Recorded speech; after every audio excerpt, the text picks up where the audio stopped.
Good morning. So last time we were talking about where you would go find the object that you built. So let's once we've put in you put in your data in your database, this will be you create a custom application, and then the application you create a custom object. Within that object you created a field. After the field, you have put in an item in that field, so a record in that field. Now, where would you go find that record? Yes, we have. It's like watch my other videos. It's a step-by-step process. We've done these things, and if you have any questions, please do comment on those videos because that way I can keep this engaging. But yeah, so once you've made a record, where would you go find that record? All right, we've made this record. IT tech named Neil, and he wants to be a Salesforce admin. So we'll go back to setup.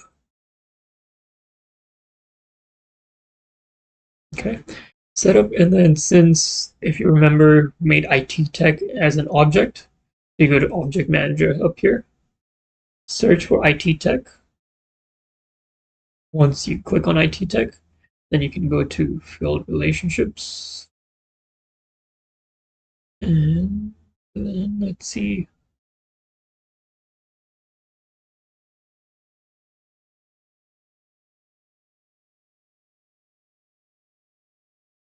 Let's see the record page. I think it might be there. Field setup.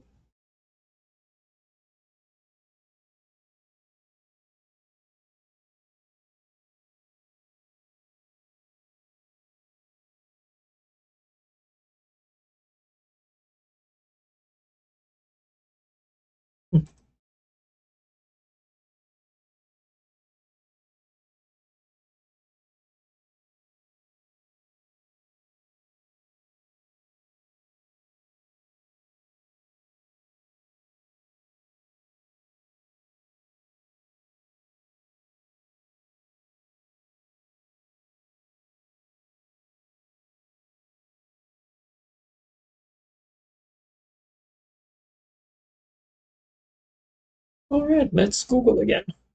Okay. Okay, so what I just found out that on the page that we were already on, is the same place you would find all the records. So this is the page we started off with after we put in our new record. All you had to do was click IT text, and then that would show you all the records. So let's create a new record and see if it shows up here as well. New. Let's say John. He wants to be general IT. Okay, and save. Okay, so there you go, John and Neil.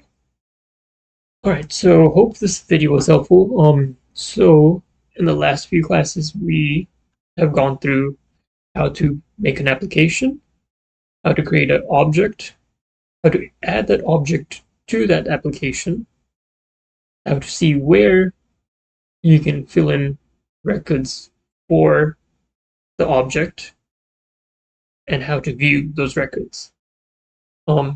These are things that a Salesforce admin typically does, and you can see all the fields that we went through. So we had pick list, we had checkbox, we had time, date. We had so many different options and things that we could make a whole application for. So let's say if you have to build a job application. Right now we just did one thing where we did a pick list and you can select one thing.